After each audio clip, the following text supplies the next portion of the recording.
mundo en constante cambio que usted merece entender, porque es imposible interpretar la realidad que vivimos sin conocer cada uno de sus colores. Porque muchos son los tonos de la actualidad. Presentamos Matices.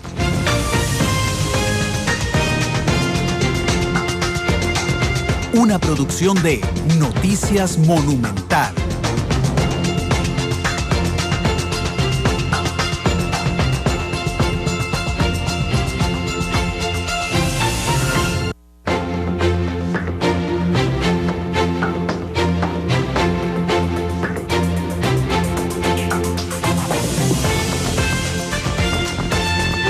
Tarde con 34 minutos. Gracias por estar con nosotros en Matices, este programa de Radio Monumental, que es una producción del Departamento de Noticias Monumental y que utilizamos para generar un espacio en la tarde de análisis, de debate, de profundidad de los temas que se vuelven noticia en Costa Rica y el mundo. Para los amantes de los temas internacionales, hoy es Matices Internacional.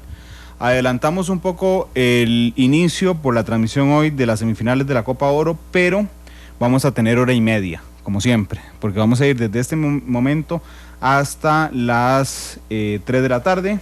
Así es que el tema de fondo será el tratado con Irán, un tratado que tiene feliz a todo el mundo, con excepción de dos, Arabia Saudita e Israel. Y entonces vamos a meternos ahí a conocer junto con dos de nuestros especialistas los detalles de este acuerdo y las consecuencias y causas también del acuerdo. Pero antes contarles, en el campo nacional, el presidente Solís está en Guanacaste.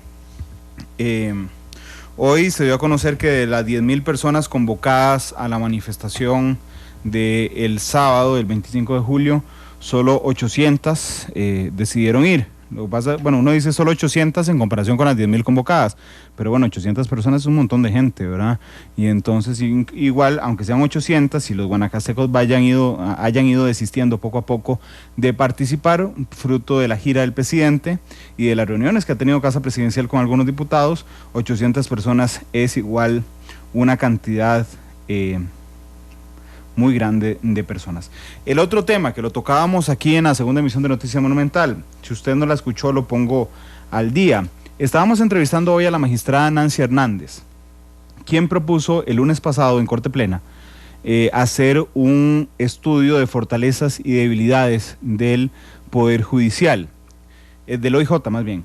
Entenderán ustedes que las sesiones de corte son públicas, sin embargo muy poca gente llega, no se transmite por televisión, no se transmite por radio tampoco, y el acta no es pública o no se confirma hasta la próxima sesión, cuando los medios tenemos acceso a que se habló ahí. Pero intentando hacer una reconstrucción general de lo que pasó en esa sesión de Corte Plena, doña Nancy propone este análisis de fortalezas y debilidades.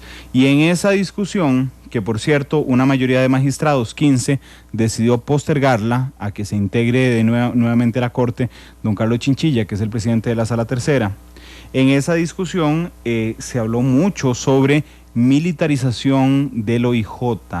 Se habló también sobre la investigación de la muerte de uno de sus agentes en un proceso de entrenamiento, que por lo que sabemos viene bastante complicado para el organismo de investigación judicial esa investigación.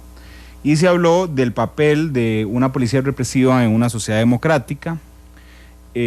Doña Nancy es del criterio de que se necesita, antes de elegir un nuevo director, recordemos que Francisco Segura se acaba de acoger a su jubilación, de que se hiciera un análisis de fortalezas y debilidades y así definir a quién necesitan de director. Esta propuesta fue respaldada por algunos magistrados, entre ellos uno de los que tiene más experiencia ahí y que tiene más experiencia en el caso penal, que es don Fernando Cruz, que además de ser magistrado de la Sala Cuarta, fue fiscal general de la República. Don Fernando dice: a mí me parece ya que debería de hacerse este análisis desde afuera, desde el gobierno judicial, que es la Corte Suprema de Justicia. Cuando estábamos en entrevista con doña Nancy y con don Fernando, llamó doña Doris Arias, que es la presidenta interina de la Sala Tercera de la Corte, para decir que ella estaba en contra de la propuesta de la magistrada Hernández, porque ella creía que hay una comisión, bueno, no cree que hay una comisión que se llama Comisión Corte OIJ, que es suficiente ya para vigilar la actuación de la Policía Judicial. Bueno, ahí quedó el tema en el tapete. Hoy se armó una discusión bastante interesante en la segunda emisión de Noticias, que intentaremos seguir en alguno de los programas próximos de Matices para hablar sobre este tema, que sin duda alguna se las trae. El OIJ es una de las organizaciones, de las instituciones más importantes de nuestro país, que tiene que estar blindada, por supuesto, ante cualquier influencia, pero tiene que regirse también por el tema de los derechos humanos, y entonces, bueno, este tema está en discusión en la Corte Suprema de Justicia. Y por último, el presidente en Guanacaste ha hablado de varios temas. Hoy ha hablado también de fertilización in vitro. El presidente sabe que es muy difícil que avance el plan de FIF, el proyecto de FIF en la Asamblea Legislativa. Entonces hoy nos dijo a Monumental que él estaba casi seguro que este tema lo iban a tener que abordar desde un decreto del Poder Ejecutivo, porque no les iba a dar más chance a los diputados, porque recordemos que contra Costa Rica pesa una sentencia de la Corte Interamericana de Derechos Humanos, en la cual ya estamos en incumplimiento, que no nos pedía una legislación en particular, simplemente legislar para permitir la fertilización in vitro, que es una práctica de reproducción asistida que fue prohibida en el año 2000 por la Sala Constitucional. Esto es lo más importante de lo que ha pasado en el país en las últimas horas, así es que vamos con el tema de fondo ya, que es Irán.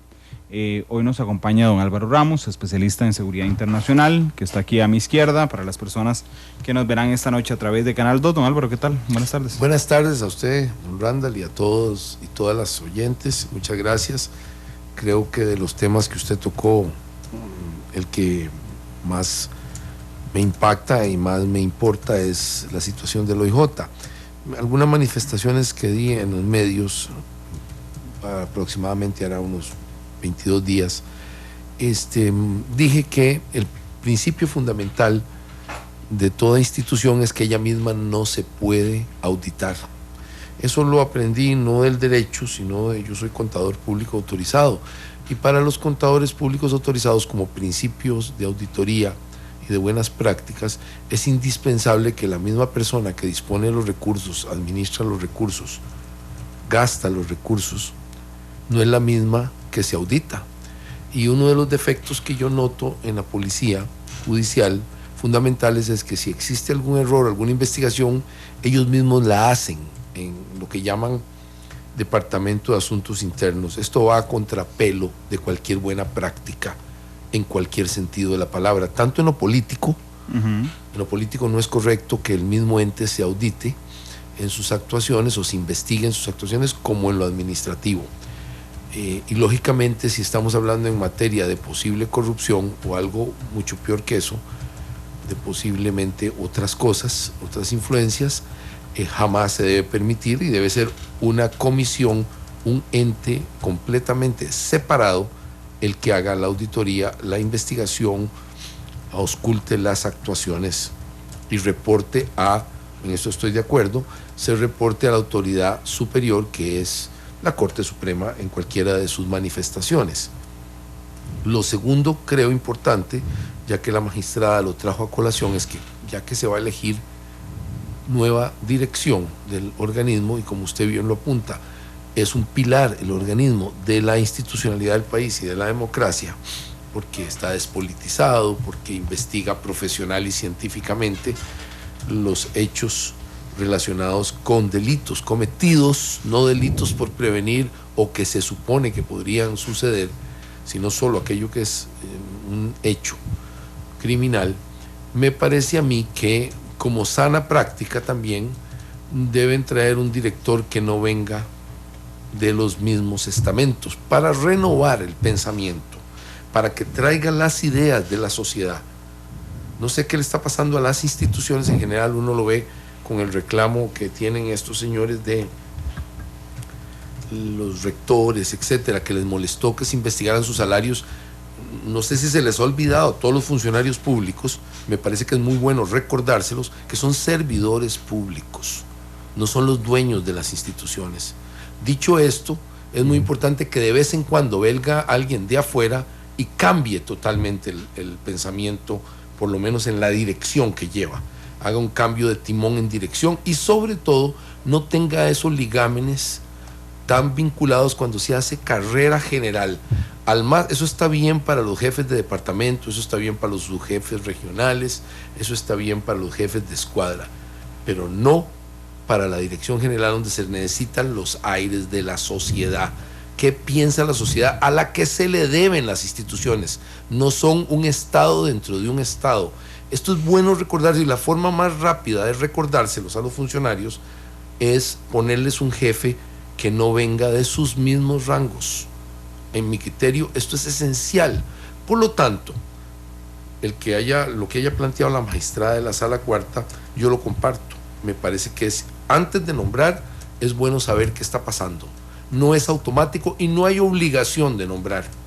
Pueden haber personas interinas ahí por el momento, hasta tanto no estén absolutamente seguros los señores magistrados del perfil, la misión y la visión y la doctrina que se quiere imponer en el OIJ, y esa doctrina va en relación a las necesidades de la sociedad en general, de la democracia costarricense, no en relación a las necesidades de la institución. Se toman en cuenta las necesidades de la institución, pero no son las únicas a tomar en cuenta. Qué interesante el aporte que nos hace don Álvaro, que viene a hablar de otro tema, el de Irán, pero que le cae, digamos, al dedillo en temas de seguridad. Hoy Fernando Cruz, el magistrado de la Sala Cuarta, hacía una reflexión que a mí me impactó mucho. Nos dijo: nosotros somos alguno de los pocos países que de verdad tiene una policía judicial, es decir, que pertenece al Poder Judicial y no una policía técnica de investigación que dependa del Poder Ejecutivo. Eso es verdad, eso es absolutamente verdad. Somos de los poquísimos países en donde la policía investigativa pertenece al Poder Judicial. Eso es una anomalía técnicamente. Las policías, por definición, deben pertenecer al Ejecutivo. Es en el mundo entero. Y eso no las hace ni más democráticas ni menos democráticas, porque en Finlandia o en Holanda o en Inglaterra pertenecen al Poder Ejecutivo. Son policías como son la policía aquí de nuestra carcelaria, como es la policía de control fiscal, pertenecen al Ejecutivo. No las hacen ni menos buenas ni menos malas. Es un asunto que fue una decisión como la que tomamos de no tener ejército. Es bastante individualizada en Costa Rica, después se repitió en Panamá, por dicha. Y en el caso de la policía judicial, las dos tesis son válidas. Es un asunto de acomodarse históricamente. Puede ser que en el momento en que se tomaron estas decisiones, alrededor de 73, 74, que fue cuando en 1973, 74, se tomó la decisión de entregarle la policía científica, investigativa, represiva al Poder Judicial, era válido, estaba bien. Podría ser que ante las necesidades de narcotráfico, ante las necesidades de que se controlen, se balanceen una contra otra, las policías, estuviera integrada al Poder al Poder Ejecutivo a través de una legislación. Esto es importante discutirlo. No hay aquí dogmas de fe. Los dos sistemas funcionan dependiendo del momento histórico. Claro, qué interesante, don Álvaro. Dice Eric Rojas: necesitamos a don Álvaro como director del OIJ. Dígame que no mandó el currículum ahí. No, señor, no lo voy a mandar. Le agradezco mucho, don Eric, pero ya mi tiempo pasó para todos los puestos públicos. Bueno, entremos en materia, don Álvaro. Hoy también estará con nosotros don Alejandro Barahona, el politólogo, que nos ayudará a analizar este tema, pero viene un toquecito atrasado. Ahorita se integra a la mesa de matices, pero de fijo nos viene escuchando. El acuerdo entre Irán, Estados Unidos, Alemania, Rusia, decía un analista de la BBC, que es el primer acuerdo grande que se toma entre estos países después de la Segunda Guerra Mundial, don Álvaro. A mí me parece que es un buen acuerdo. En primer lugar, constituye un triunfo de la diplomacia del presidente Obama y de su secretario de Estado, nosotros llamaríamos ministro de Relaciones Exteriores, John Kerry.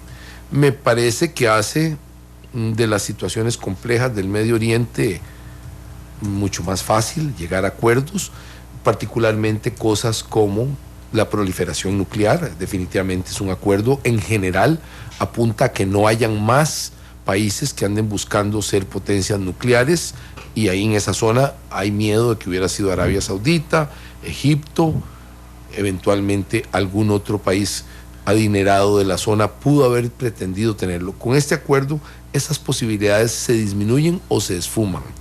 Lo otro que trae importante consecuencia es que se juntan todas las voluntades políticas de todas esas grandes potencias que usted mencionó, Europa representada por la delegada de Relaciones Exteriores de la Unión Europea, era un miembro formal de esa discusión, Rusia, China y Alemania, Inglaterra y Francia individualizadas, y por supuesto los dos grandes actores, los Estados Unidos e Irán con sus aliados.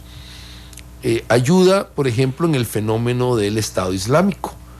Si se llegó a este acuerdo tan complejo, tan importante, infinitamente más complejo, obviamente podrán llegar a acuerdos puntuales, momento a momento, sobre cómo combatir a ISIS, cómo contenerlo, cómo, por ejemplo, ayudar al régimen iraquí, en el que todos los bandos están de acuerdo que debe sobrevivir frente a ISIS, y cómo buscar una solución pacífica al caso de Siria, que casi nadie más, tal vez los rusos, quieren que sobreviva el régimen de Assad.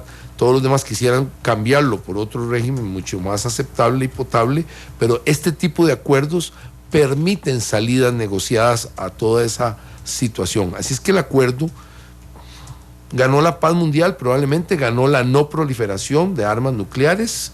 El pueblo iraní obviamente va a ganar un respiro económico de enorme escala, porque Irán es el primer productor de gas del mundo, cuarto productor de petróleo, es la segunda potencia energética del mundo. Si uno combina esos dos factores, va a ser un actor de nuevo, va a ser una potencia regional aceptada y aceptable, porque tuvo la capacidad de negociar diplomáticamente, políticamente, unas negociaciones largas y cuidadosas. Creo que el gran perdedor aquí es Israel. Si podríamos determinar un perdedor, es Israel, de que no logró su cometido de parar esas negociaciones, y que es el único que blandió la posibilidad de una opción militar. ¿Por qué es importante? Porque si no se hubiera llegado a un acuerdo, lo único que queda es una opción de guerra.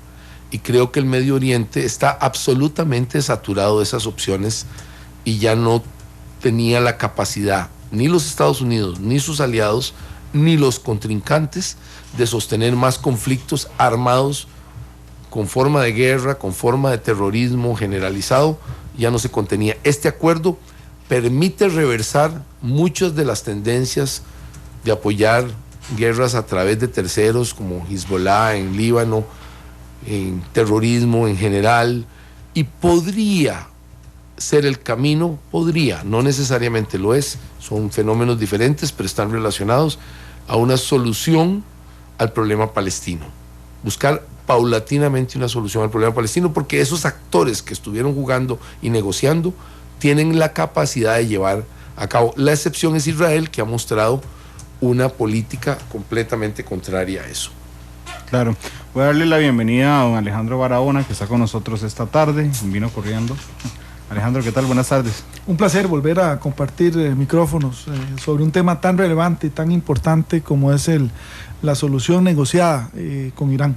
No, muchas gracias más bien a vos por estar acá con nosotros. ¿Cómo lo ves desde el punto de vista político este acuerdo, que sin duda alguna es el más grande acuerdo entre estas potencias después de la Segunda Guerra Mundial, Alejandro? Miren, yo creo que en general, hay que decirlo, es una muy interesante y valiosa noticia.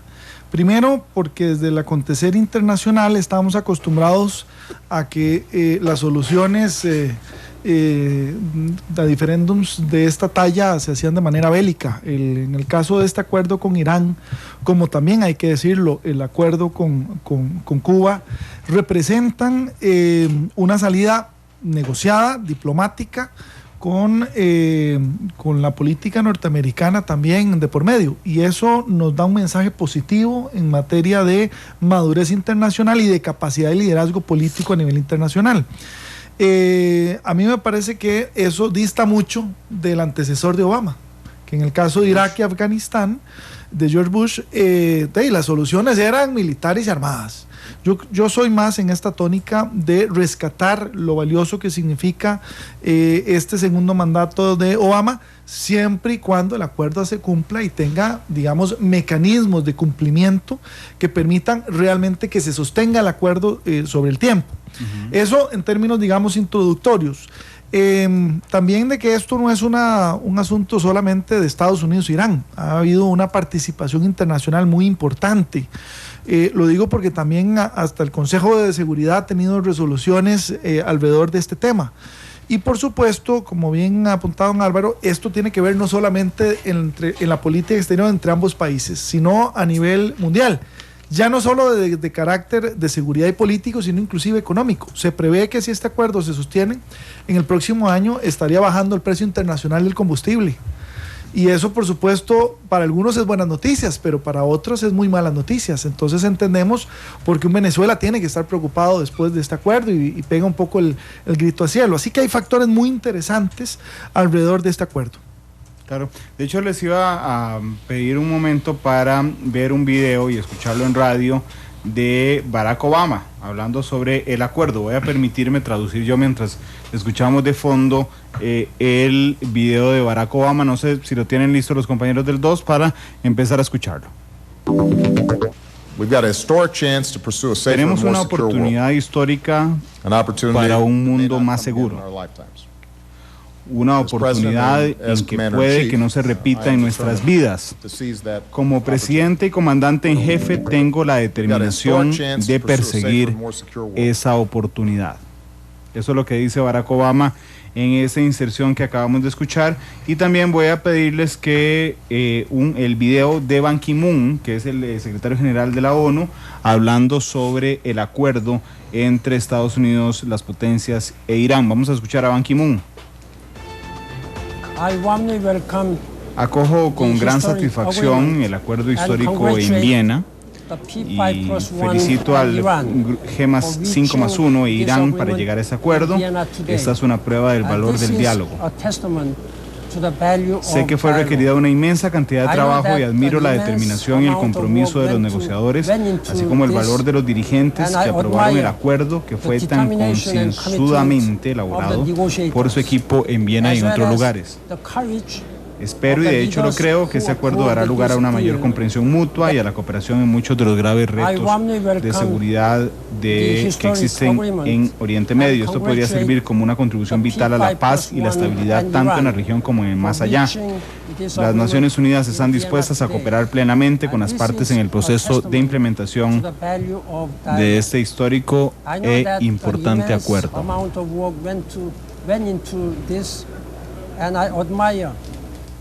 Ahí estaba Ban Ki-moon, el secretario general de la ONU. Esto nos muestra, don Álvaro y Alejandro, los alcances de este acuerdo, pero yo quiero refrescar para entender bien la importancia del acuerdo. ¿Quién es Irán hoy y quién fue hace poquitos años en la geopolítica internacional, don Álvaro?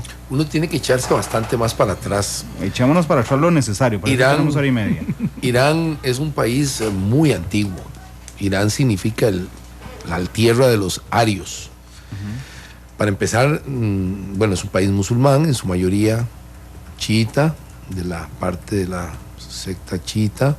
Es un país que no es árabe, para definirlo, y a diferencia de algunas de los comentarios que hemos expresado aquí, de que en el Medio Oriente y en África, algunos países fueron criados por ingenieros militares y políticos en medio de la Primera Guerra Mundial y en el periodo de colonización de África a finales del siglo XIX, que eran simplemente hechos en mapas. Irán no.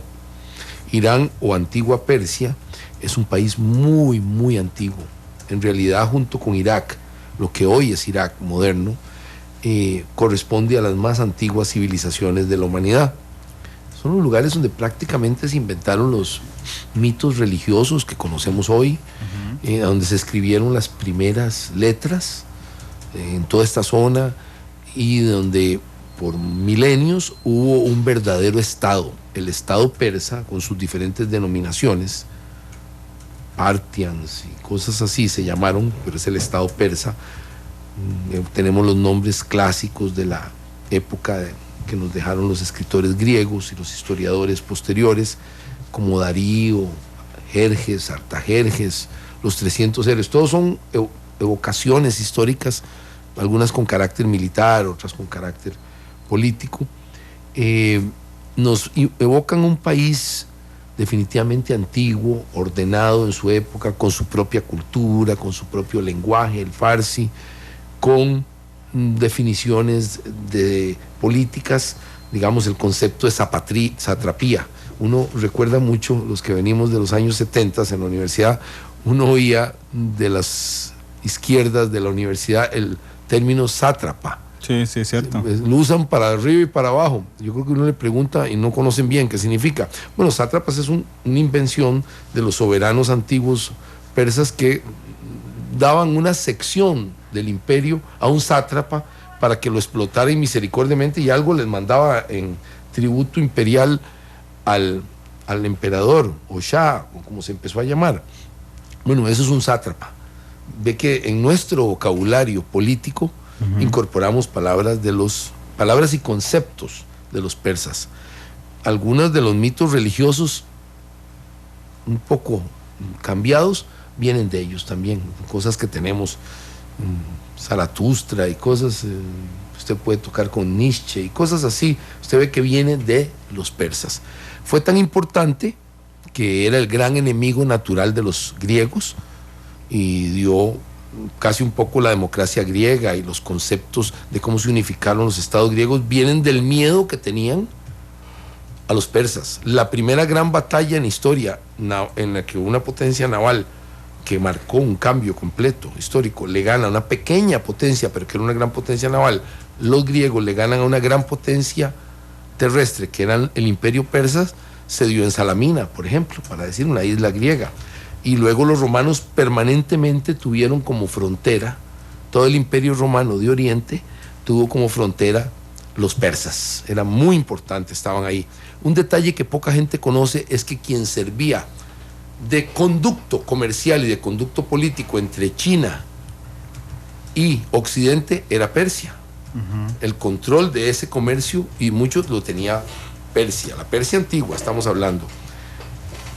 Ya en la época más moderna, los persas tuvieron una enorme importancia en la destrucción de un gran imperio en el medio de Asia, el imperio de los mogoles en la India.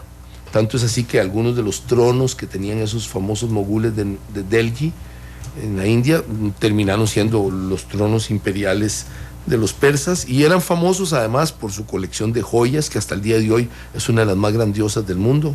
En el Museo de Teherán se exhiben de las joyas, de los diamantes más espectaculares del mundo, vienen de esas conquistas.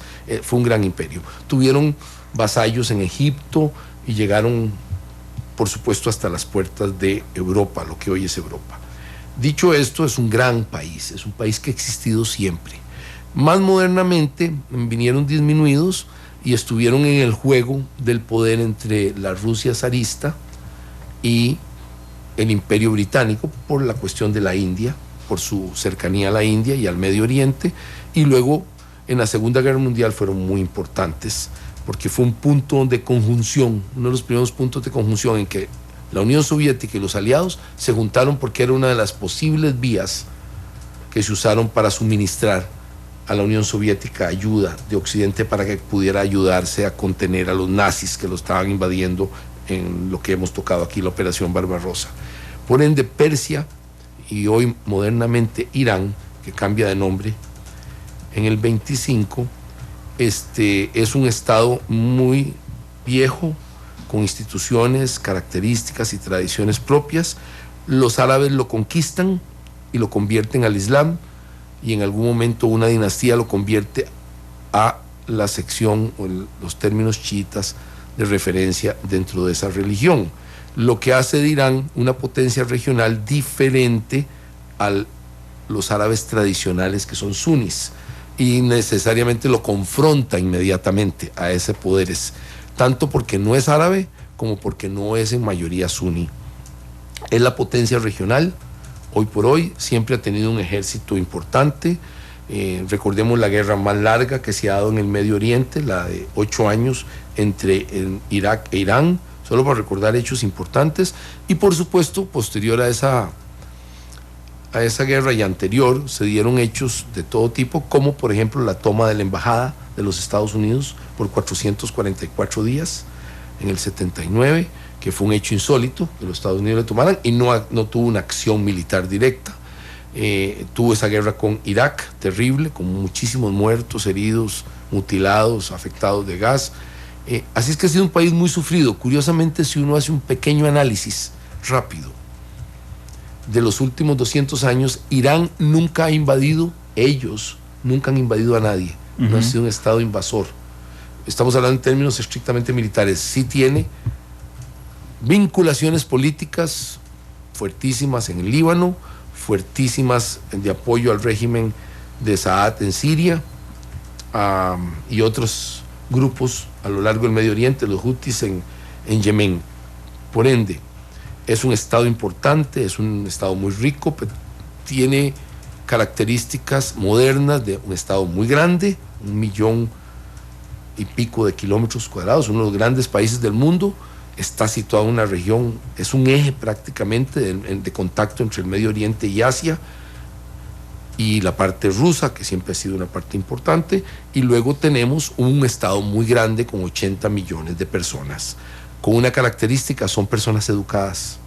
Los persas o iraníes tienden a tener una muchísimo mejor educación de todo tipo que el resto del Medio Oriente. Y la última característica que nos puede asombrar un poco a nosotros, porque tenemos la visión de los ayatolas y como una especie de teocracia, y es bastante cierta en los inicios de la última etapa de los gobiernos iraníes, es que las elecciones en Irán se nos parecerían mucho a las elecciones de nosotros. ¿Sí? Son efectivamente elecciones. Obviamente tienen su propia forma de calificar a los candidatos, y digamos existe un jefe supremo que siempre es un religioso, desde Jomeini y ahora Ali. Lo que quiero decir es que existe una especie de democracia en Irán, donde pierden diferentes grupos de que están en el poder, tienen que salir. Ahmadinejad tuvo que salir, y entró el nuevo Rouhani. Es decir, usted tiene un juego que se parecería mucho al de nosotros. Curiosamente, guardemos las proporciones de la cuestión religiosa de ellos, que hay que respetar y hay que entender para poder entender su desarrollo institucional. Pero del Medio Oriente, Israel tiene elecciones verdaderas, y yo me atrevería a decir que Irán tiene algo parecido a elecciones bastante interesantes. Esto lo digo para entender que el juego político en Irán es muchísimo más abierto que otros países del Medio Oriente, pero muchísimo más abierto. Alejandro, después de este repaso, yo admiro la capacidad de síntesis que tiene don Álvaro, ¿no? Es un repaso como de 500 años, de 300 años en 10 minutos. Vieras que nos está escuchando a esta hora un montón de gente fuera del país. Uno de ellos es Héroe Lucifo en Twitter, que dice: escuchando desde Guatemala. Hoy, como siempre, nos ilustran con una excelente cátedra de un tema complicado. Pero te iba a preguntar, porque hay alguien que nos está escuchando en Estados Unidos, que se llama JO05H. Dice: me llama mucho la atención que aquí en Estados Unidos se están circulando algunos comerciales televisivos en contra del acuerdo, con altos elementos del miedo. Y esto se me viene a la mente inmediatamente el proceso de elecciones en Estados Unidos. Alejandro. Bueno, antes de responder la inquietud puntual que nos hace quien nos oye desde Estados Unidos, es que también el acuerdo no es solo una preocupación para Israel, efectivamente, ¿verdad?, sino para todos aquellos estados, digamos, históricamente mucho más sunís, digamos, ¿verdad?, que es el caso, por ejemplo, de el mismo Arabia Saudita, por ejemplo, versus los chiitas en el caso de Irán. O sea, este tema no es un tema desde el punto de vista efectivamente geoestratégico propio y que genere solo preocupaciones para ciertos sectores religiosos, sino dentro también de la región implica una serie de preocupaciones, especialmente porque hay que recordar que en el pasado Irán ha sido tremendamente categórico en sus amenazas, por ejemplo, a Israel. Entonces, bueno, sobre esta perspectiva, todo lo que es el Medio Oriente queda, digamos, con una preocupación. Ahora bien, efectivamente, este tema tiene un efecto inmediato en las elecciones o en la primera parte de las elecciones norteamericanas, igual que el caso de Cuba. ¿verdad? Son dos temas que se mezclan en este primer arranque de las elecciones, donde, digamos, salió el pelotón, como diríamos, ¿verdad? Tanto en el grupo de los republicanos como en el caso de los demócratas. Recordemos también que toda la comunidad judía tiene una gran experiencia haciendo lobby en Estados Unidos. No solo hablo de Washington D.C., sino también a nivel de todo el país, y ahí podría, no sé, me estoy aventurando a decir que podría ser por ahí que venga, digamos, alguna financiación para explicar un poco estos espacios, pero también desde el punto de vista de sectores republicanos que buscan apoyos, y por supuesto históricamente se ha notado mucho más apego de los republicanos con la causa israelí, por ejemplo, que los demócratas, y especialmente en este caso eso queda en evidencia. Yo creo que también hay que entender en la perspectiva de las elecciones norteamericanas que hay ciertos temas que se lanzan para generar interés, para generar de alguna manera la atención. Inclusive uno de los precandidatos republicanos ha logrado ir subiendo las encuestas precisamente no por su profundidad en términos de los planteamientos, sino precisamente por lanzar digamos, ciertos temas de cierta manera para captar la atención. Bueno, que le dio trombosis de Trump. Bueno, que ya inclusive se está agarrando hasta con hitos políticos dentro de su propio partido político, como es McCain. Pero no quiero darle yo más propaganda de la que él espera, que es que hablen de él y por eso entonces la gente entienda que ese es el referente. No.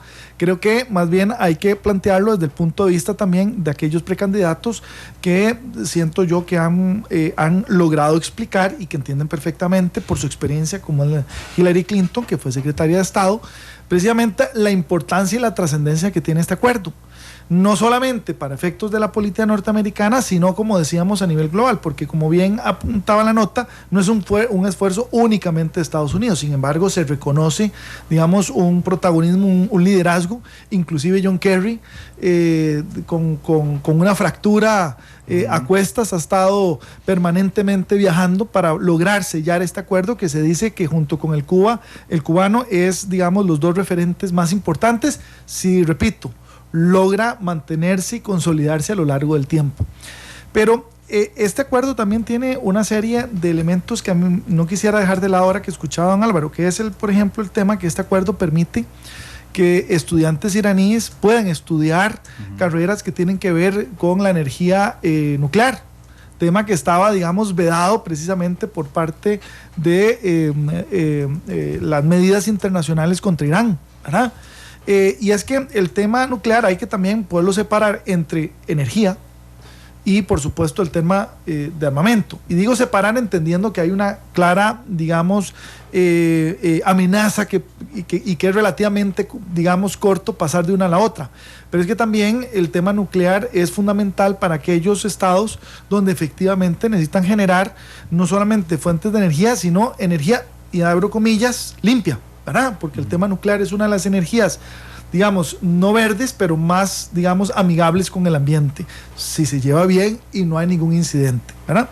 Entonces, el acuerdo también desde esta perspectiva abre la posibilidad y efectivamente la fiscalización de que cualquier interés por parte de Irán en el futuro sea fiscalizado inclusive por la autoridad nuclear, no recuerdo ahora las siglas a nivel internacional, para efectivamente... La Agencia Nuclear de Viena. Muchas gracias.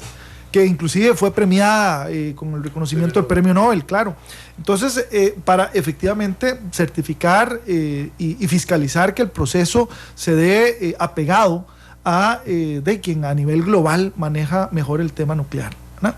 Bueno, y el tema de particularmente quien nos oía, en el sentido de ciertas campañas del miedo, yo creo que ya lo hemos visto también en nuestro territorio, que a veces son más efectivas preocupar y de alguna manera generar miedo, que poder explicar, debatir y ponerlo en su justa dimensión, ¿verdad? De nuevo, en el caso de Estados Unidos, yo lo relaciono a un interés eminentemente electoral, de cara también a criticar a la administración Obama, porque los republicanos en este caso están atacando a la administración Obama. Pero aquí no se me puede ir un aspecto muy importante, y es el papel que tiene el Senado en términos del acuerdo. Y lo digo porque aunque ya el Consejo de Seguridad, digamos, se ha pronunciado sobre este acuerdo, tal como un poco lo señalaba su secretario general, En el Congreso la cosa es muy diferente, tanto por los aires, digamos, preelectorales, como también desde la perspectiva de que el Senado es dominado por los republicanos. Entonces, el contrapeso democrático en Estados Unidos en este momento al acuerdo, que por supuesto entendemos lo hizo el Ejecutivo, o sea, líderes demócratas, va a ser no solamente cuestionado, sino probablemente va a ser atacado por líderes principalmente republicanos. Es parte del juego, pero digamos que en esas circunstancias lo entendemos tanto allá como también lo entendemos en nuestro país. Claro. Les voy a dar unos minutos para ir a la pausa. Son las 2:14. Vamos a la pausa comercial y regresamos con más. Dice Adolfo, llegué tarde a escuchar matices, pero no importa, continúo y después lo vuelvo a escuchar en el podcast. Grandes panelistas, grandes temas, dice Adolfo, que inclusive cuestiona y dice, bueno, pero Hillary Clinton no es una demócrata con ideas republicanas. Lo hablaremos un día de estos en el matices de las elecciones de Estados Unidos. Son las 2:14. Vamos a la pausa y regresamos.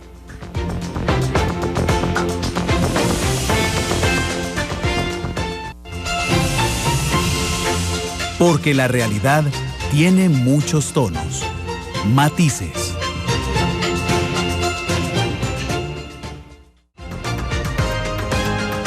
La actualidad, sus tonos, sus contrastes. Esto es Matices.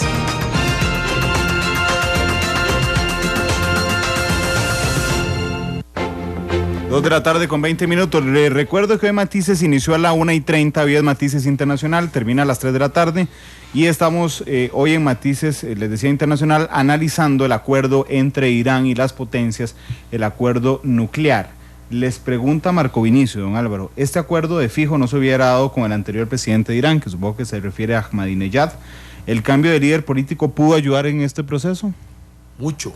Es una muy buena pregunta, porque efectivamente el grupo anterior, mucho más conservador, mucho más religioso y particularmente importante, Ahmadinejad había sido uno de los combatientes voluntarios en la Guardia Republicana Revolucionaria, que es el corazón del antiguo, digamos, movimiento político. Yo creo que ha perdido de su vigencia un poco, queda la parte militar estrictamente, ya no tanto la política tan fuerte, y más bien el juego, lo que acabamos de decir hace un rato, el juego político creo que está mucho más interesante ahora en Irán, y el reflejo de eso es las negociaciones. Uno tiene que observar que Irán estaba a 3 meses, entre 3 y 6 meses, más probablemente 3 meses, si se le hubiera propuesto de tener un artefacto nuclear. La palabra es artefacto, otra cosa es que usted lo pueda convertir en una bomba, en un misil, pero estaba a 3 meses y probablemente con capacidad para unas 10 a 12 bombas en cuanto al material que ya tenía. Llegó a tener 60, 70 mil, refinadoras de esas pequeñas que refinan el producto final para tener el uranio o el plutonio, dependiendo de lo que se busque. El uranio don Álvaro, hablando de bombas, y discúlpeme un momento, es que ya logramos confirmar una información de última hora para no atrasar más su divulgación. De última hora les confirmo nada más que el gobierno y los porteadores rompieron el diálogo, hablando de bombas nucleares. Casi, acabamos de confirmarlo desde Noticia Monumental, la periodista Karina Porras, nos lo ha confirmado el representante de los porteadores, que se rompió el diálogo. La Defensoría de los Habitantes está convocando conferencia de prensa urgente para las 4 de la tarde. Recordemos que la defensora era la mediadora, pero doña Montserrat Solano, que es bastante fuerte de hecho como mediadora, había dicho, yo soy mediadora siempre y cuando haya buena fe, no haya bloqueos. Bueno, se rompió el diálogo, esto podría generar, estoy seguro, bloqueos en las próximas horas, así es que supongo que ya toda la fuerza pública estará trabajando para cumplir la promesa del presidente de la República, Luis Guillermo Solís. Ya casi volvemos con Irán, pero ¿se acuerdan ustedes que la noche de los bloqueos, el presidente salió, cuando ya no había bloqueos, salió el presidente a decir, he dado la orden a la fuerza pública de no permitir los bloqueos? Bueno, hoy tendremos que ver el cumplimiento de la promesa del presidente de la República, de lo que le anunció al país. Supongo que ya la fuerza pública debe estar lista para levantar cualquier bloqueo que ocurra en las vías públicas en las próximas horas. La noticia de última hora es esta: se ha roto el diálogo entre porteadores y el gobierno. No olvidemos sí, yo sabía, es que esa es la salvada que tengo con don Álvaro, ¿no? No olvidemos que el efecto no solo era los vaivenes de la negociación para que el señor presidente diera esa orden importante y así como bien usted lo dice, la fuerza pública a través del Ministerio de Seguridad Pública y sus diferentes unidades cumplan la orden de que el paso sea liberado, sino que tenemos un hecho muy concreto que desmejoró la imagen de aquellos que estaban bloqueando, que fue el accidente cerca de la entrada de Alajuela, en que murieron 2 personas, un menor de edad fue profundamente afectado, no se le permitió el paso a las unidades de rescate. Todas estas circunstancias crearon un ambiente de opinión muy adversa a ese tipo de bloqueo muy irracional. Parece que el presidente y el mismo ministro de Seguridad habían aceptado la posibilidad de que la gente se manifestara y han habido hasta propuestas de ley en medio de eso. Me parecieron un poquito desacertadas proponerlas en medio de semejante situación, pero bueno, se le ocurrió a algunos diputados proponer despenalizar completamente la protesta en las calles. Pero se había aceptado que podía haber algún nivel de protesta que los ciudadanos costarricenses, pero ese hecho cambió la dinámica completa de aceptar el bloqueo como tal. Se acepta la protesta, se acepta que adversen posiciones y que se manifieste públicamente esa contradicción política, pero no se acepta que el bloqueo sea absoluto y que los ciudadanos queden sometidos su libertad de movimiento al capricho de un pequeño grupo. Así es que creo que usted va a ver en los próximos días, si es que hay bloqueos, si es que no se reanudan las denegaciones, que no veo por qué no se pueden reanudar, usted va a ver un accionar más fuerte de la fuerza pública en puntos concretos, si eso se da.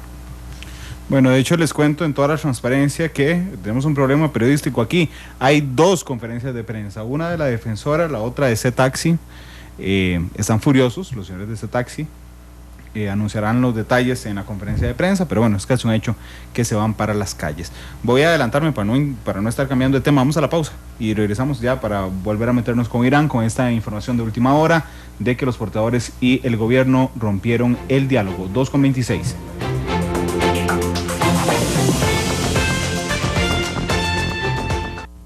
Analizamos los tonos de la actualidad. Exploramos sus contrastes, matices.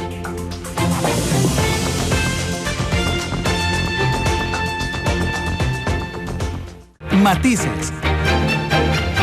Los tonos de la actualidad.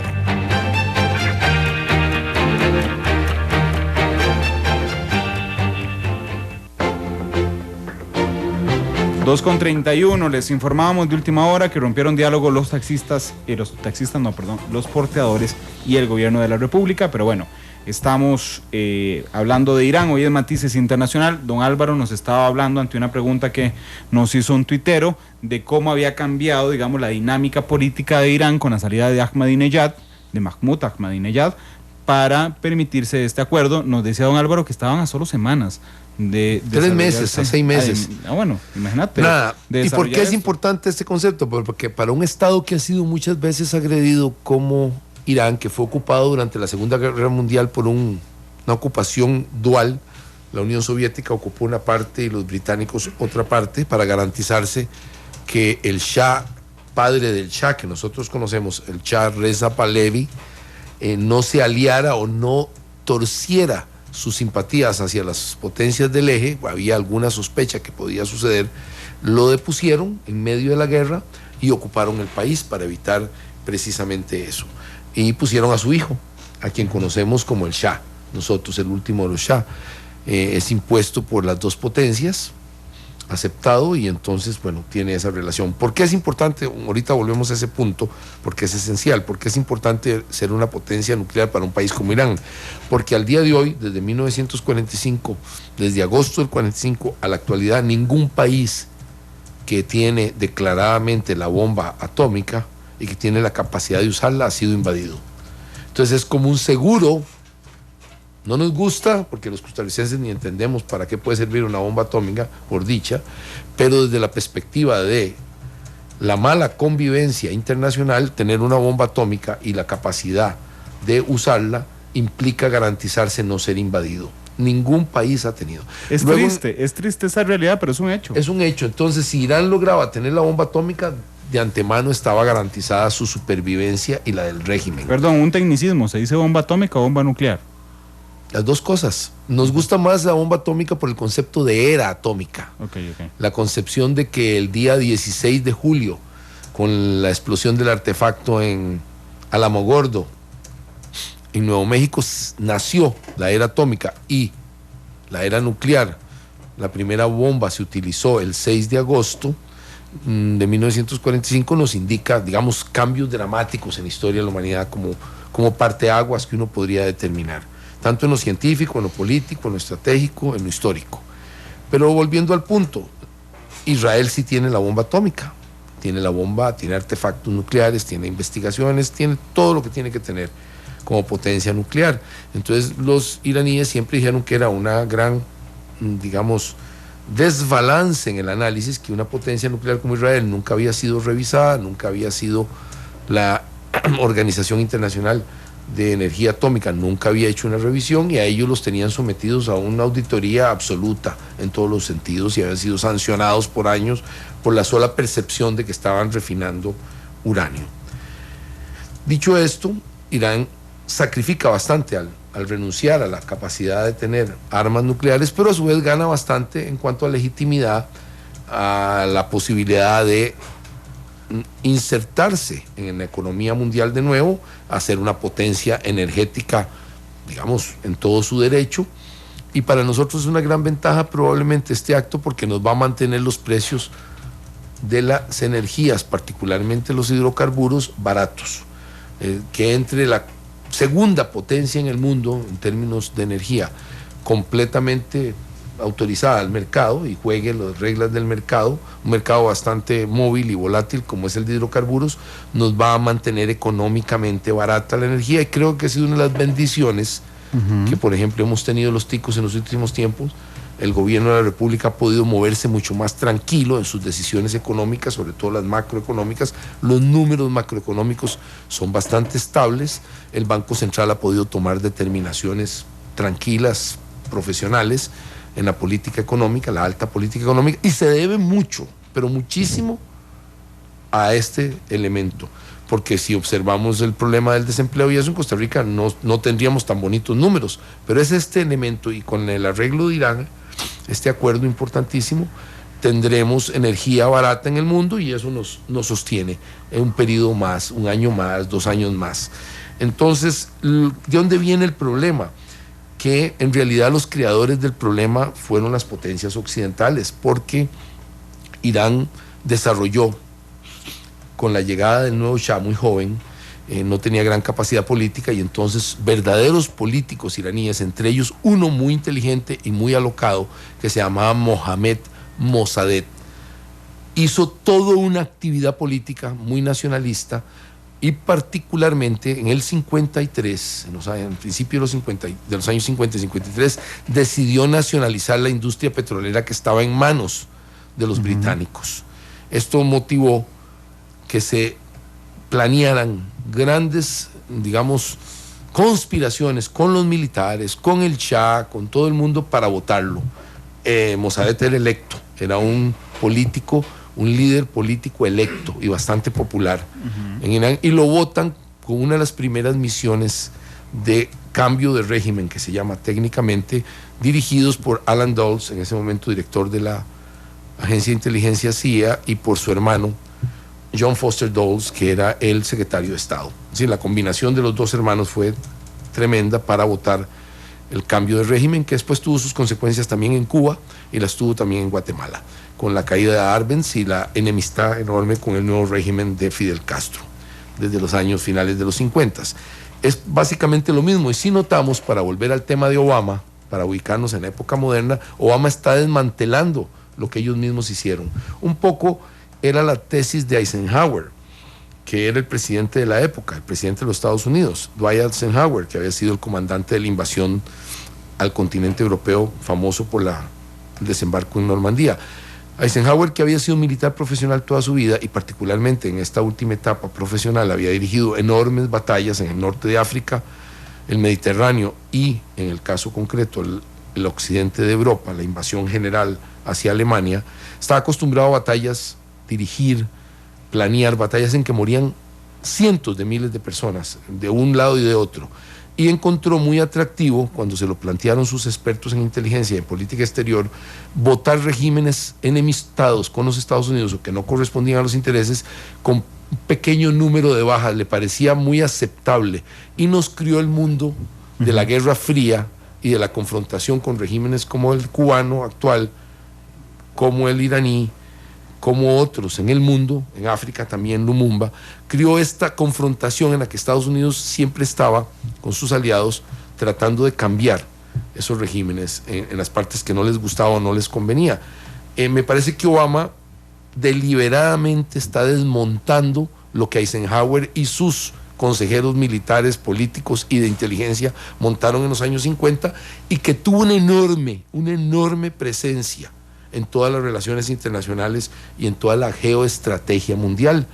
Y entonces Obama no se ha todavía analizado este punto con, digamos, una profundidad, pero estoy seguro que en los próximos meses el análisis va a ir por este lado. Obama desmantela todo el sistema de la Guerra Fría, del inicio, de la profundidad de la Guerra Fría que nos motivó por prácticamente 40 años toda la política exterior, tal vez 50 años, dependiendo de dónde lo cojamos. Así es que uno debe observar que es Obama, en realidad, quien está desmantelando lo que hicieron sus muy anteriores, digamos, sus antecesores en los cargos, pero particularmente es Eisenhower, el que, repito, por una condición profesional de militar que dirigió enormes ejércitos y enormes campañas militares con cientos de miles de muertos, dijo: hombre, si votar al régimen de Castro solo me cuesta 80 muertos o 600 muertos, a la par de la invasión de Normandía y la continuación de la batalla de Francia y la llegada a las fronteras del Ruhr, no era nada. Sí, parece una decisión que la tomaba relativamente fácil, y ni hablemos de cambiar el régimen de Arbenz y el de Lumumba en el Congo, ex Congo belga. Por ende, y en el de Irán fue muy fácil, fue un golpe militar dado al líder, un golpe militar con relativos pocos muertos en comparación a lo que hubiera sido una batalla campal o una guerra civil. De ahí viene un poco la existencia desde la perspectiva de los Estados Unidos. Por supuesto, la perspectiva de la Unión Soviética era otra, la perspectiva de los que recibían el impacto de esta política era otra. Irán recibió el impacto y esto causó este punto del golpe de Estado planteado y planeado por los Estados Unidos contra Mossadegh. Corresponde a una enemistad permanente entre un sector importante del pueblo iraní con los Estados Unidos y Occidente, porque volvieron a imponer al Shah de Irán, joven, que se convirtió en realidad en una marioneta de los militares internos y de las potencias occidentales. Y se convirtió en muy importante frente a la Unión Soviética, se convirtió en un aliado militar y estratégico, porque el Caspio, el mar Caspio es una frontera común, y los Urales, etcétera, están ahí cerca, ¿verdad? Es de la zona, de esa zona. Y en el caso del Shah, también se convirtió en una potencia militar que servía de guardián, de sheriff, de vista al Golfo Pérsico. Era un aliado importante, siempre apoyó a Egipto, siempre apoyó a los países que traían estabilidad, aunque no trajeran democracia. Y las características del Shah, por supuesto, era un autócrata. Y los Estados Unidos quedaron irremediablemente vinculados a la figura del régimen imperial del Shah. Trajo como consecuencia la revolución islámica del Ayatollah Khomeini, en Ruhollah Khomeini en Irán, que hasta la fecha es la que, digamos, tiene muy, digamos, preocupados a los saudíes, a los que son del otro lado, digamos, de los que están del lado de Occidente. Esta dicotomía todavía hoy prevalece, pero no nos olvidemos de dónde viene. Viene del apoyo que dieron irresponsablemente, en mi criterio no midieron bien las consecuencias, que traía a apoyar a un autócrata que además era profundamente corrupto. Claro. Alejandro. Bueno, nada más ahí, ahora sí. Sumar a lo que estábamos diciendo. Habíamos mencionado que también era Arabia Saudita uno de los que se preocupaba. Egipto y Jordán también surgen preocupados después de este acuerdo. Y porque aunque lo mencionaste, Randall, no lo hemos puntualizado. además de Estados Unidos, este acuerdo es avalado por Francia, Reino Unido, la Unión Europea, Rusia y China. Y estos dos últimos se vuelven, digamos, estratégicos no solo de cara al Consejo de Seguridad, que recuerden ustedes, puede, digamos, vetar cualquier acuerdo, sino que en este caso había todo un boicot internacional, ¿verdad?, para asegurarse que Irán no continuara con su programa nuclear. El hecho de que China y Rusia estén dentro de este acuerdo y que hayan ya votado a favor del acuerdo a nivel de Naciones Unidas, implica que efectivamente yo diría que esta era la última alternativa que tenía Irán, ¿verdad?, de poder llegar a un acuerdo internacional, y compromete a estas últimas dos potencias en la tónica también de que Irán debe de cumplir. Y quizás aquí uno de los elementos fuertes del acuerdo es la parte de la verificación. Está claramente definido y detallado, no solamente que tiene que verificar, sino por quién y cuándo. Y cualquier oposición de parte de Irán a esa verificación implica el rompimiento del acuerdo. Entonces, digamos, aquí no hay margen, como dicen los norteamericanos. Precisamente el hecho de que desconfiamos en el cumplimiento de Irán ha hecho que este acuerdo sea sólido, ¿verdad?, en esa parte de la verificación. El otro elemento es que fíjense ustedes que la gran pregunta es, pese a este acuerdo que va a hacer Irán, si el mismo Estados Unidos, para aplacar las preocupaciones, por ejemplo, de Israel, ha dicho que va a incrementar su cooperación en materia militar anual, que anda entre los 2.500 y 3.000 millones de dólares, perdón, de 2.500 a 3.000 millones de dólares, para especialmente desarrollar la cúpula de hierro, que es algo así como un sistema antimisiles especialmente centrado hacia la frontera con Líbano y Gaza, ¿verdad? Entonces la pregunta es, bueno, si el mismo Estados Unidos, pese a este acuerdo, está incrementando la cooperación militar para estos efectos, bueno, ¿qué hará Irán? ¿Tendrá margen o no tendrá margen? ¿Se preparará, digamos, para un plan B, o ya se le acabaron los plan B y era este plan y ningún otro? Claro, esto implica que, lejos de traer una tranquilidad a este acuerdo, ¿verdad?, que creo que lo trae, esto no implica que no hay otras, digamos, otras agendas que se van desarrollando. Y aquí un elemento que quería rescatar a propósito de las palabras de don Álvaro. Netanyahu está preocupado no solamente en términos históricos y las amenazas de Irán, etcétera, sino porque uno de los elementos que explica que Netanyahu ha salido victorioso de muchos procesos, digamos, electorales en Israel, ha sido precisamente que ha sido el político de los políticos duros en términos de su línea militar, e inclusive hasta de confrontación. Y cuando para efectos de los israelíes hay amenazas, hay preocupaciones, ¿usted a quién recurre? ¿Al que le asegura diálogo, diplomacia, o al que le asegura seguridad y fuerza? Y entonces, claro, la pregunta es hasta dónde este acuerdo, eventualmente el cumplimiento de este acuerdo, podría debilitar al mismo Netanyahu en términos de sus perspectivas de continuidad en el poder, ya no como un ministro de seguridad, ¿verdad?, sino como máxima autoridad política de Israel. Y a esto le agrego un elemento que se me había escapado. El tema del Congreso norteamericano es muy importante desde esa perspectiva, porque ahora tiene, desde el momento en que el Ejecutivo norteamericano somete al Congreso, el Congreso tiene, a diferencia del nuestro, que no tiene límites, tiene entre 60 y 90 días para decir sí o sí no. No son temas a perpetuidad. ¿Qué pasa si dice que no? Bueno, por supuesto debilita la posición del Ejecutivo, ¿verdad?, pero el Ejecutivo puede vetarlo, igual que ya dijo en el caso de Cuba, que si, digamos, el Congreso vota en contra, el Ejecutivo estaría vetando, con lo cual hay una confrontación de poderes, ¿verdad?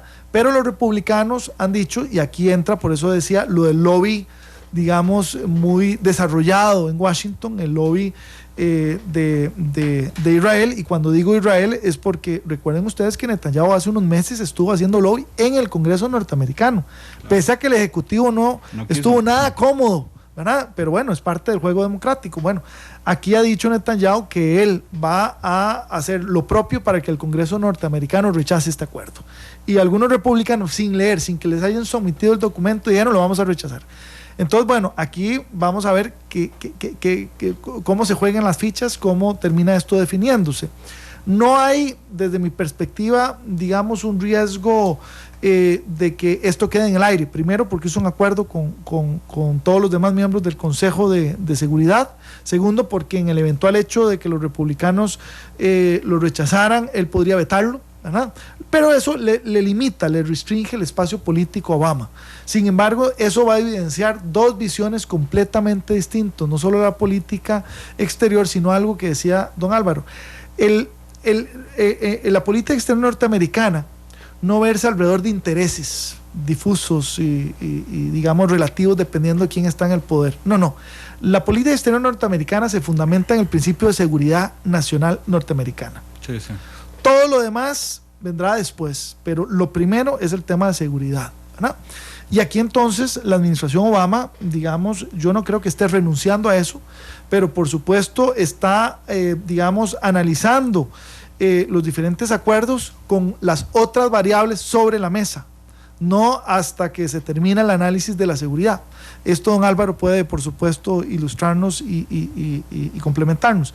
Pero a mí me parece interesante desde la perspectiva política de que no se reduzca a un elemento de análisis, sino que efectivamente esto sea plural, incluyendo el tema económico, que también va a ayudar mucho en las elecciones norteamericanas, si baja el precio internacional del combustible y por supuesto dentro de Estados Unidos, eso por supuesto tiene una serie de implicaciones positivas allá y acá. De hecho, Alejandro, déjame un momento para escuchar a Benjamín Netanyahu hablar sobre el acuerdo nuclear con Irán. Nos quedan 6 minutos de programa, así es que vamos a escuchar a Benjamín Netanyahu, el primer ministro israelí, hablando sobre el acuerdo. Cuando se está dispuesto a hacer un acuerdo a cualquier precio, ese es el resultado. Este acuerdo es un error histórico para el mundo. Se han hecho grandes concesiones en todos los demás que debían impedir que Irán alcance las armas nucleares. Adicionalmente, Irán recibirá cientos de miles de millones de dólares para alimentar su maquinaria terrorista y su agresividad y expansión por Oriente Medio y todo el mundo. No se puede evitar un acuerdo con los negociadores, están dispuestos a hacer más y más concesiones a quien incluso en medio de las conversaciones gritaba muerte a Estados Unidos. Sabíamos que la voluntad de firmar un acuerdo era muy fuerte y por eso no nos comprometimos a evitar un acuerdo. Sí nos comprometimos a impedir que Irán se rearme con armas nucleares y ese compromiso sigue en vigor, dice Benjamín Netanyahu.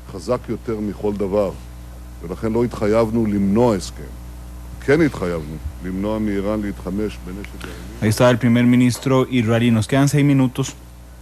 Israel, 3 y 3. Tipo de debate político, ¿no? Sí, bueno, Netanyahu no deja de tener razón históricamente, en el sentido, me parece que la posición es intransigente y es impertinente de haber ido al Congreso de los Estados Unidos a hacer lobby contra la administración que le ha proveído año con año más de $3 billones en ayuda directa militar y quién sabe cuántas otras ayudas que no se contabilizan en materia de inteligencia, uso de satélites, que por supuesto está ahí. Y valen, no solo no vale dinero, no se podría obtener si no te la dan. No hay dinero que obtenga ese tipo de ayuda, que sin duda la recibe Israel constante y permanentemente de los Estados Unidos. Pero dicho esto, no podemos evitar por qué ellos están tan aprensivos. Los grandes líderes, sobre todo los religiosos, en primer lugar no se refieren a Israel como que exista, se refieren como no un Estado que ha estado ahí, ya es un hecho claro, político, diplomático. Ellos se refieren como la entidad sionista.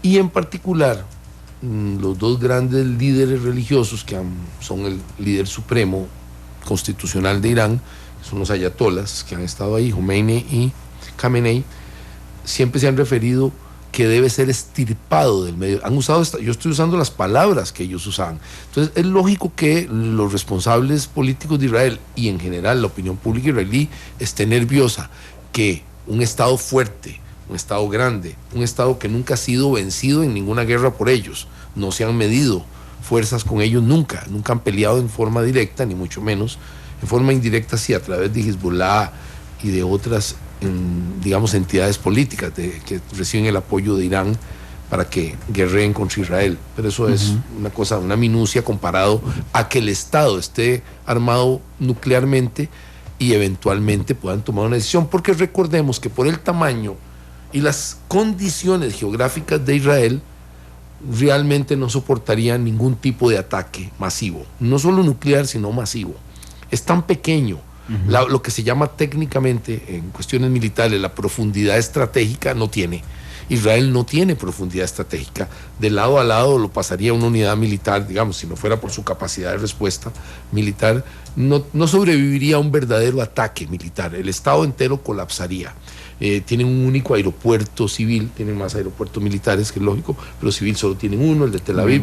Si fuera atacado por una pequeña arma nuclear, se quedarían sin aeropuerto civil. Por eso estoy planteando, y los puertos son contados con los dedos de la mano, son importantes, son eficientes, pero son contados con los dedos de la mano, serían fácil blanco de un debilitamiento de repente ante un ataque nuclear, aunque fuera táctico. Lo que quiere decir esto es que la aprehensión de ellos, el miedo a que una potencia que los ha amenazado en directo con desaparecerlos de la faz de la tierra con cualquier tipo de armamento es justificada. Lo que creo que ahorita no ha medido bien el estamento político y la opinión pública israelí es que desde mi perspectiva, es el mejor negocio que se pudo haber hecho. Evita la guerra y al final pone a Irán en el camino de no tener la bomba atómica. Y lo va a poner en el camino que se puso China, de buscar más bien la integración económica, el desarrollo económico. Tiene la capacidad para hacerlo, tiene los recursos y tiene la población inteligente y preparada. ¿Qué quiere decir? Que donde empiecen a cambiar hacia cosas más positivas y no confrontación y confrontación, el país se va a engrandecer y ya no va a tener interés realmente en las aventuras militares. Lo único que queda es la confrontación con los estados del Golfo, que ha sido tradicional. Me parece que lo que ha sucedido en Yemen en los últimos tiempos no es un buen augurio. Irán apoya a los chiíes ahí, los del Golfo intervinieron directamente al mando de Arabia Saudita, tropas directas, bombardeos directos, lo cual no augura algo bueno. Lo que hemos visto en los últimos meses no es positivo. Por ende, este acuerdo, que sí es positivo y que la comunidad internacional entera está dispuesta a sustentar y apoyar, me parece que para Israel, que va a permanecer como la única potencia nuclear del Medio Oriente y definitivamente la que tiene las Fuerzas Armadas y el servicio de inteligencia más eficiente, debería más bien sumarse, siendo un actor muy importante y de tal suerte un poco coger el timón, y va a permanecer como la potencia más fuerte, no la más débil. Y me parece que hay un error de Netanyahu, que al final políticamente ha quedado aislado y es el gran perdedor a nivel internacional. Alejandro, le agrego a eso el tema de que es mucho más fácil ahora llegar a acuerdos y negociar con Irán, por ejemplo, temas de terrorismo o la misma situación yemení, con un acuerdo que sin un acuerdo. Me parece que las partes logran negociar, encontrar salidas cuando hay ese diálogo, cuando hay esos procesos negociados. Yo efectivamente esperaría que esto logre traer tranquilidad a una zona que no se caracteriza precisamente por la certidumbre, sino todo lo contrario, y que a nivel internacional va a traer consecuencias en el corto mediano plazo, como decíamos, en términos económicos, inclusive más allá del Atlántico por medio. Me refiero al impacto directo que, por ejemplo, esto va a traer en Venezuela directamente, como productor internacional de petróleo, que ya no aguanta un precio por debajo del que tiene, y que esto sin duda alguna va a traer limitaciones importantes a que pueda levantar. Yo creo que aquí también Estados Unidos tiene dentro del escenario negociado las implicaciones que va a traer a otros países, incluyendo por ejemplo a Venezuela, que no nos da chance mucho de avanzar, pero que sin duda alguna es parte de ese ajedrez internacional. Gracias, Alejandro. Gracias, don Álvaro. Gracias, Alejandro. Gracias, don Álvaro, por estar con nosotros hoy en Matices. Se ha aprendido muchísimo de Irán, del acuerdo. Ya quiero que sea la próxima semana para hacer el otro programa internacional. Gracias a los dos, de verdad. Muchas gracias. Un placer. A usted. Gracias a ustedes que nos acompañaron. Feliz tarde. A las 6, de 6 a 6:30 tendremos un resumen especial de Noticias Monumental. Feliz tarde.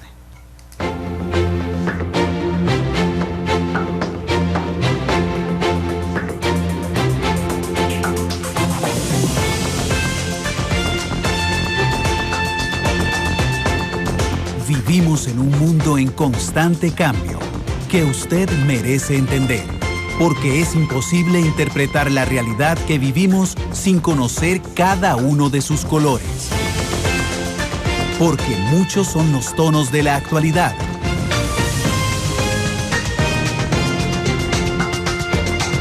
Una producción de Noticias Monumental.